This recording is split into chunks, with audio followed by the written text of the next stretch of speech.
today. Welcome to your favorite program.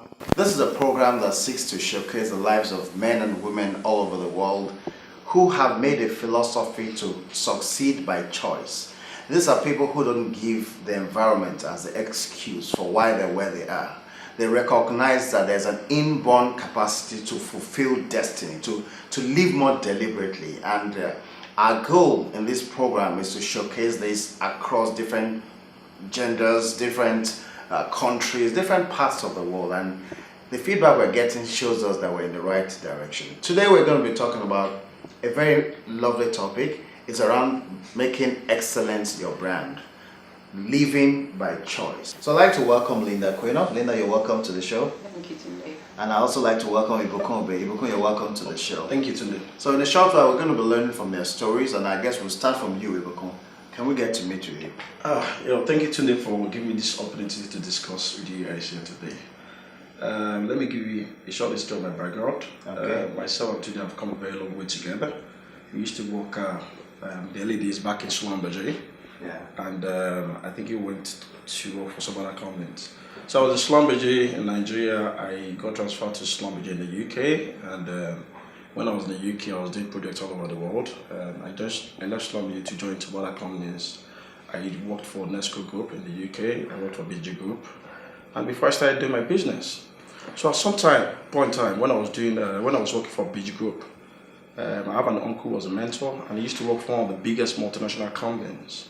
And he rose all the way to the top, and at some point in time he had to retire from Chevron, the company I was working for. And within a year the man ate so badly, and I was like, okay, uncle, what's going on? He didn't have a business to fall back on. So then the guy gave me another advice at that point in time, like, when you're within a certain age group, you need to leave and set up your own business and do stuff. You understand? So at that point, it got me thinking that, okay, well, if I'd worked for multinational, I'd probably followed the path of my uncle. I was like, okay, then I followed the path of my uncle, I retire, and that is me out of the surface of the earth. Nothing to be remembered for. Yeah. You understand? So it got me thinking. I was like, okay. So it was at that point in time I came to Nigeria to start up my business. But I was very confident that I was doing the right thing at the right time. So I set up a couple of businesses. At some point in time, we had a couple of challenges. At every point in time, we kept changing our business strategy. You understand? So basically, we run two companies, Petrorix Oil Gas. Basically, what we do risk management services in the oil and gas. We write safety cases for oil and gas assets. We advise investors that want to invest in the oil and gas. To us, everything we do is centered around the customer. You understand? Customer service is extremely very important. Okay. And I think I learned that from where I was coming from, Schlumberger. It's part of their customer service. Okay. Part of the core values, dedication to customer service. So we as a business, we know that branding, our customer excellence is extremely very important. So we try to create that around our business culture. You understand? So it comes across from our recruitment process. You understand? We try to put a structured recruitment process in place. We tend to have a very fantastic training plan. And one thing we don't joke with, we always train our staffs. Train. I can remember when we started, we sent about 3 of our guys to Dubai on training. They went to the States on training. They went to Singapore on training. And to us, it's extremely very important. To us, it's a no-brainer, because if you work for a client and the way you deliver is very, very key to us as a business. I can remember one of my early days in Nigeria, and we were doing visa for 3 of our staffs to go to Singapore for training. And one of my friends came to my office, and he was like, hey, they don't do that. You can't use Western style to come and operate in Nigeria. They don't train people here. If we train them, they come back and they go away. I was like, I don't think so. Look, you know what? I don't care. That's what I'm going to do, and that's it. You understand? Because I got to where I am today because Schlumberger, the company I used to work for, gave me a lot of training. Yeah. So, well, I think if you treat them well, they will probably stay. I don't care.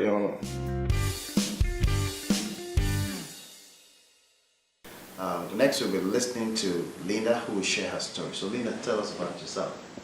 Tunde, thank you very much for inviting me. Welcome. I'm probably one of the first Ghanaians you've had on the show. Obviously, you're proud of your heritage. Obviously, so I will try my very best to represent my country very well. You should have brought a flag then. Okay, so I'm a wife, first of all, and a mother to 3 wonderful kids. I have a boy and 2 lovely girls. Okay. I grew up in Ghana, so my formative school years were in Ghana. I went to an all-girls school. Okay. And then I did my university studies in the UK, did a master's at University of Kent at Canterbury. And I have been fortunate enough to live and work in different countries. Coming to Nigeria, I've actually lived here for 7 years. I moved here in 2000. How time flies. Exactly, in 2010. Okay. My husband was actually working here in Nigeria and I was living in South Africa.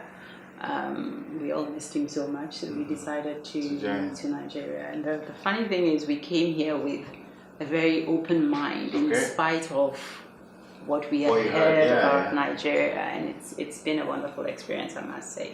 So you were in paid employment up till recently. Now you run your own enterprise. What has been the fundamental change for you internally? Because you need a different mindset to be an entrepreneur, which is what you are essentially, from being an employee. What changes have you had to make? I guess in one hand, the salary is a lot more consistent. In another one, it may not be as consistent, but you move from arithmetic progression, like somebody said, to geometric progression if you're in the right direction. So what's your experience? So yes, income flow is not consistent.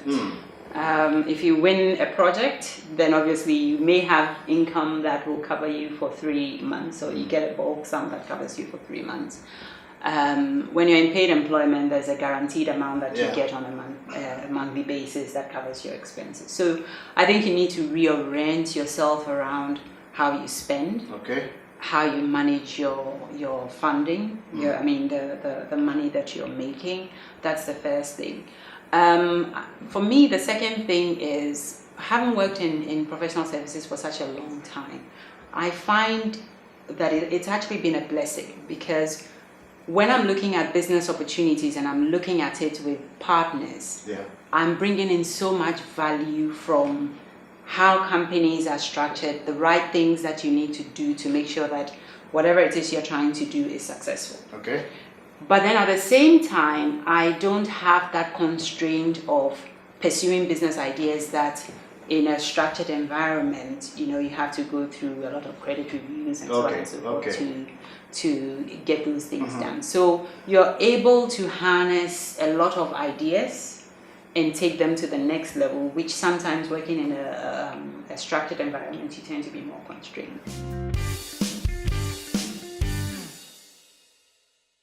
Welcome back, viewers. This is the concluding segment of this show, La Lumiere de J.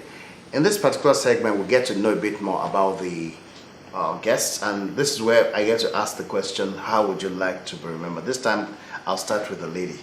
Linda, let's fast forward to maybe how many years from now. What would you like to be remembered for? Okay, so I guess in my mind, I always think family, and then I think professional. I guess on the family side, I would like my children to remember me fondly as a very strong mother, but very nurturing and loving, who influence their lives positively. And my husband to remember me as his dear wife. From a career perspective, I would like to be remembered as somebody who impacted all the people that I engaged.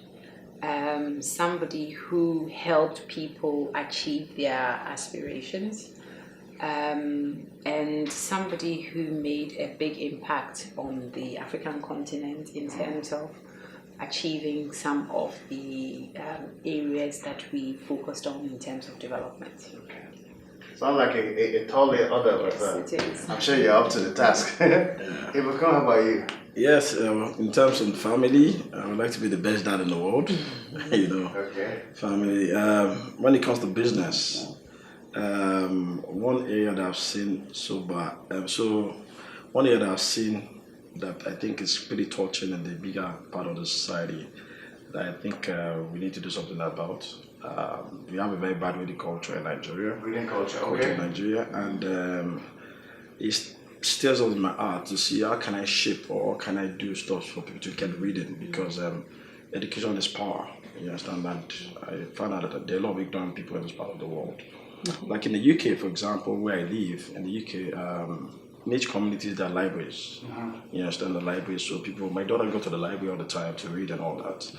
But when I drive down this road in Nigeria, I don't see libraries, you understand? So at some point in time, hopefully, I hope to probably set up a foundation to build libraries all over Nigeria. So to shape people thinking and to, you understand? So obviously you benefited a lot from reading yourself. Reading myself, exactly. And you've moved from the guy who finished from school and now owns your own companies. Just remind, so you operate in the oil and gas sector, but now you're not providing services to government. Yes, right. Good stuff. Sounds good. Okay. So we've listened to you, and to just to help you remember the things you've said, we have copies of pictures taken during the show. That's for you, Linda. This is the postcard edition that I would like you to take with you. And that's Ibuku. Oh, thank you. Postcard edition.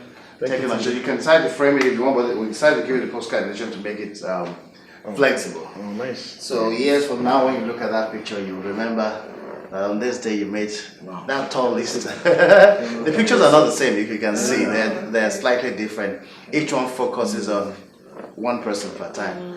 Yes, so it's hopefully brings great memories. Thank you very much. On this note, viewers, this is where we end the show for today. It's been fun listening to the well-dressed Linda and Ibuku. Excellence is not an option. It's the way to go. And regardless of whether you're a foreigner operating out of country, like Linda has done, or somebody who decides to go back to your country and add back value, if you make excellence a watchword, you will almost always rise to the top. Wish you all the best and see you around. All the best.